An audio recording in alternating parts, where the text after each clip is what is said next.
আজকের বিজয় দিবস আপনার কেমন লাগছে?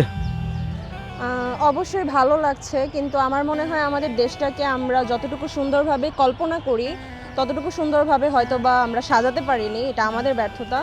সো বিজয় দিবসে এতটুকুই বলবো, আমাদের জনগণ হিসেবে দায়িত্ব হচ্ছে পরিবেশকে সুন্দর রাখা আর হচ্ছে আমাদের দেশের ঐতিহ্যকে ফুটিয়ে তোলা। আপনার বর্তমান সোশ্যাল মিডিয়াতে দেখা যাচ্ছে ওসমান হাদি ভাই, তাকে নিয়ে কিছু বলতে চান আপনি?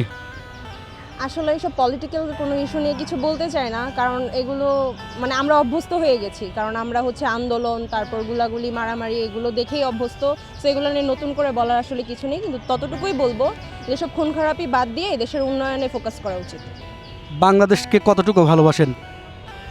জনগণ হিসেবে যতটুকু ভালোবাসা উচিত, যেহেতু এটা আমার দেশ, আমার জন্মভূমি, আমি মনে করি একটা নাগরিকের যতটুকু ভালোবাসা উচিত ততটুকুই ভালোবাসি, কিন্তু এটা তো আসলে কোনো ওয়ার্ড দিয়ে এক্সপ্লেন করা যাবে না।